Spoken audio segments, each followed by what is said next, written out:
저만 해도 달라진 것 같아요. 제가 작년에 쇼폼을 대하는 자세와 올해 쇼폼을 대하는 자세가 약간 틀린 것 같고 혹시 세 분 72초 TV 기억하실지 모르겠어요. 그 책에 봐서 이런 게 있었구나라는 걸 알게 됐어요. 책에 그런 게 있었구나 했어요. 그때 당시 한 5년 전인 것 같아요. 제가 SK텔레콤 있을 때 국내 이제 72초 스튜디오 제작사 대표님이 회사에 기업 강연을 오신 거예요. 근데 이름이 질문 Q&A 시간에 왜 72초예요? 라고 이제 물어봤더니 그 대표님이 아직도 제가 기억나는 게 멤버들끼리 회사 멤버들끼리 하나의 스토리를 전달하는데 몇 초 정도가 적당할까라는 회의를 했대요. 그랬더니 딱 그 절묘하게 그게 72초 정도면 어떤 기승전결의 스토리도 전달할 수 있더라는 거예요.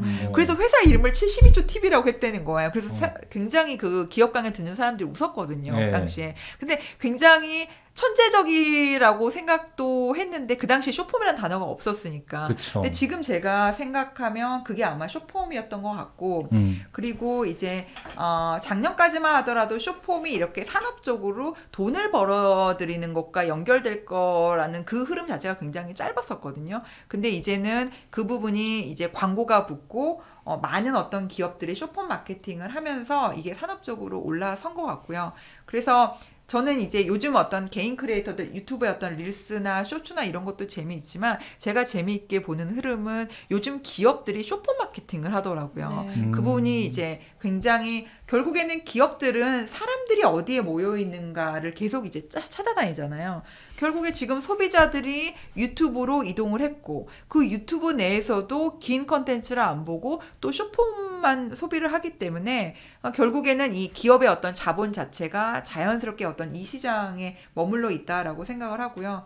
근데 쇼폼이 이 공급자 관점에서 좋은 건 또 이런 것 같아요. 그러니까 기존의 어떤 흔히 우리가 ATL 광고, 뭐 BTL 광고 이런 것보다 제작비가 굉장히 저렴하다라는 거죠. 굉장히 저렴하고 그리고 왜 전형적인 우리 전통적인 광고라는 거는 굉장히 비싸게 제작을 하고 그리고 광고가 TV나 뭐 페이스북이나 이런 데 편성이 되면 몇 달만 지나면 되게 오래된 광고의 느낌이 있잖아요. 맞아요. 근데 이제 쇼폼 같은 경우에 유튜브에서 계속 이렇게 돌아다니면서 이게 바이럴이 일어나고 밈처럼 되고 밈처럼 되고 그러니까 이런 측면에서 가성비도 좋고 소비자들은 소비하기 좋고 빠르고 그리고 이제 이게 밈처럼 이렇게 롱런을 할 수 있기 때문에 다양한 측면으로 좋은 것 같고 근데 이제는 이런 것 같아요. 쇼폼이란 단어 자체도 저희 기성세대들이 쓰는 것 같다라는 생각이 들어요. 예. 그런 것 같고 제가 최근에 제가 책에서도 잠깐 이야기를 한 것 같은데 추노라고 MBC 드라마 시청률 굉장히 높았었고 저도 이제 굉장히 재미있게 봤었는데 어떤 유튜브의 어떤 리뷰어 드라마 리뷰어가 지금 만약에 2022년에 추노가 넷플릭스에 편성이 됐었더라면 뭐 지옥이나 오징어 게임처럼 정말 글로벌 1위를 했을 거라고 이렇게 해놓으셨더라고요. 그래서 요즘에 사람들이 다시 추억팔이로 추노를 보나? 유튜브에서 생각이 돼서 제가 유튜브를 들어가 봤죠. 그랬더니 내가 봤던 그 추노가 아닌 거예요. 그리고 그 추노를 보는 사람들이 저처럼 그 당시에 추노를 봤었던 사람들이 아니라 그 당시에 정말 꼬맹이였었고 태어나지도 않은 친구들이 유튜브에서 추노 쇼폼을 보고 있는 거예요. 근데 그들이 스토리를 이해하는데 아무런 지장이 없는 거죠. 그게 추노 쇼폼인지도 모르고 그들은 과거에 그게 MBC TV 지상파 드라마인지도 모르고 쇼폼처럼 소비하는 그러니까 쇼폼이라는 단어 자체도 이제는 어색해진 시대가 올 수 있을 것 같아요. 추노는 추노일 뿐. 추노는 뭐 짤로 돌아다니고 그걸로 네. 충분하고 이렇게 인식하는 것 같아요. 그러니까 점점 되게 어려워지는 것 같아요. 이렇게 짧은 시간 안에 어떤 내용들을 전달해야 되고 거기서 또 뭐 재미가 있던 의미가 있던 둘 중에 하나를 찾아가야 되는데 정말 어렵다. 특히 저희처럼 이렇게 길게 얘기 나누는 방송들이 이게 어떻게 콘텐츠를 만들어 가야 될지 고민이 되게 많아요. 특히 또 책 얘기를 1분만 할 수는 없잖아요. 제가 틱톡에서 틱톡에 뉴즈라는 혹시 지식정보 틱톡 계정 모르시나요? 그러니까 모르겠습니다. 그 뉴즈는 되게 핫한 게 뭐냐면 틱톡이 대부분 엔터테인먼트잖아요. 근데 지식 정보들을 제공해주는 어떤 좀 시사 틱톡 계정이라고 해야 되나? 그래요? 네, 뉴즈의 어떤 김가연 대표님 지금 그거는 틱톡의 어떤 계정이고 채널인데 틱톡 본사의 스폰을 또 받기도 합니다. 이 회사 스튜디오에 틱톡이 또 투자를 하기도 했고요. 그런데 뭐 예를 들어서 이런 거예요. 그 이번에 월드컵 선수들 그때 그 황희찬 선수가 이 골 세레머니 할 때 이게 옷을 벗으시면 블랙 스포츠 브라 같은 게 있었잖아요. 그거가 사실상 그 선수들의 어떤 그 측정하는 거였었잖아요. 그러니까 그거에 대한 어떤 정보, 그 시의 적절한 어떤 지식 정보를 제공하는 거예요. 그래서 굉장히 틱톡에서 차별화된 어떤 계정인데 제가 얼마 전에 김가연 대표를 만나서 인스타그램이나 페이스북에는 책 소개하는 게 많은데 틱톡에서는 이런 거 안 하나요? 그러니까 너무 짧아서 안 되겠죠, 대표님? 그랬더니 아니요, 작가님. 우리나라에서 지금 이게 활성화되지 않은 거지 미국 시장에서 틱톡에서 이 북 리뷰 계정들이 굉장히 많다는 거예요. 그래요? 근데 어떻게 그 짧은 시간에 쇼폼으로 책을 소개해요? 라고 했더니 저한테 몇 개를 보여주시는 거예요. 그런데 진짜 쇼폼으로 책 한 권을 끝내더라고요.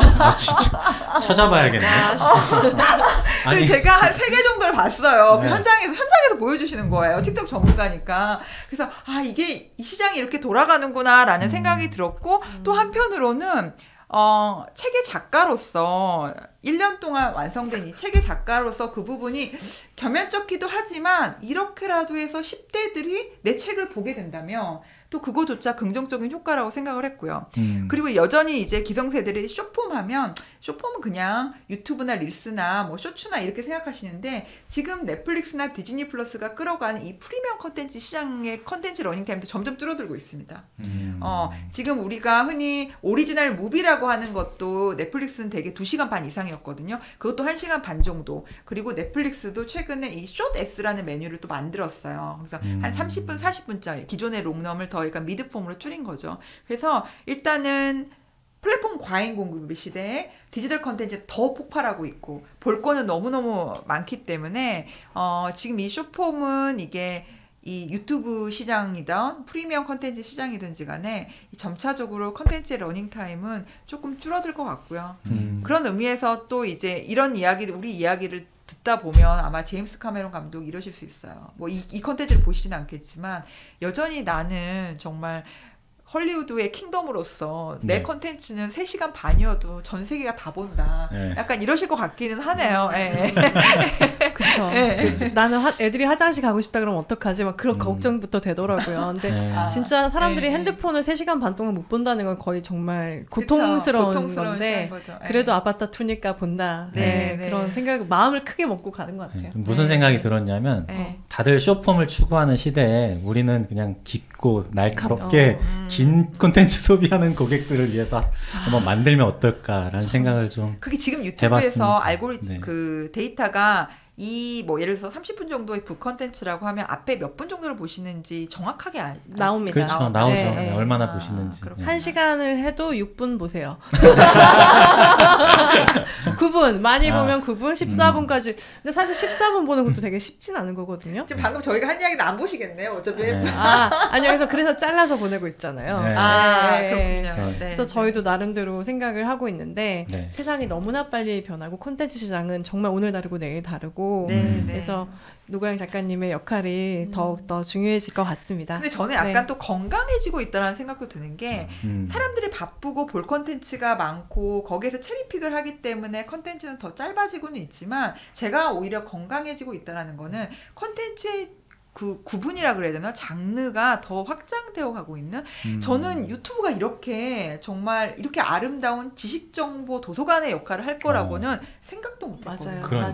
정말. 지금 유튜브에서 예능이나 드라마 짤을 보는 게 아니라 지식정보 콘텐츠가 굉장히 많잖아요. 그래서 아까 뭐 돌아가자면 지금 크리에이터를 하시려고 하시는 분들이 나의 어떤 전문성, 나의 회사의 어떤 커리어, 이 지식정보 이런 콘텐츠로 시작하시는 것도 굉장히 좋은 방법일 것 같아요.